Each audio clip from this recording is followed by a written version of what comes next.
Ranzy Bedia, ses confidences sur ses relations avec Judor depuis la fin de leur duo. Pendant des années, au début de leur carrière, Ranzy Bedia et Eric Judor ont été indissociables. À la fin des années 1990, ils ont pris leur envol grâce à leur sketch dans l'émission Les mots d'Eric et Ranzy sur M6. Puis dans la série H sur Canal+.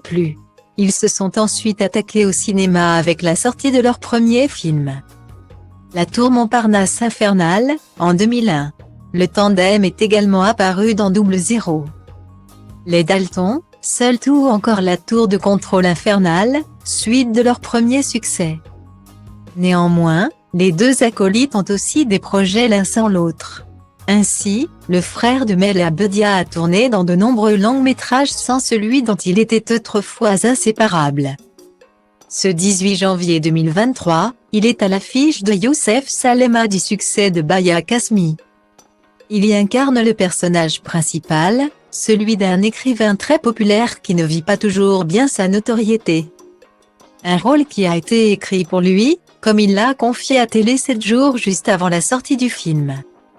Si Eric et Ranzy n'apparaissent plus constamment à deux, ce dernier assure que leur duo n'appartient pas du tout au passé. La preuve, j'avais Eric au téléphone il y a 1 heure, a-t-il révélé.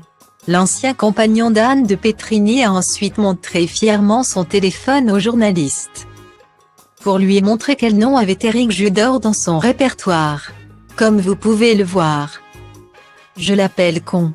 Cela fait 30 ans, et moi c'est sans doute bouffon dans le sien. S'est-il amusé avant de faire une belle déclaration à son alter ego humoristique. On part en vacances ensemble, on est des amis, des frères. Au cours de cet entretien, l'humoriste s'est aussi souvenu de la claque qu'avait représenté sa notoriété soudaine grâce à son duo avec Eric.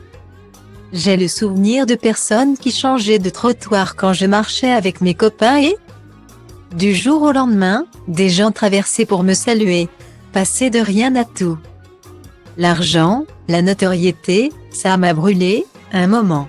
Heureusement, j'ai une famille qui m'a remis les pieds sur terre. A-t-il confié. Désormais plus habitué à la célébrité, il hallucine toujours de son succès.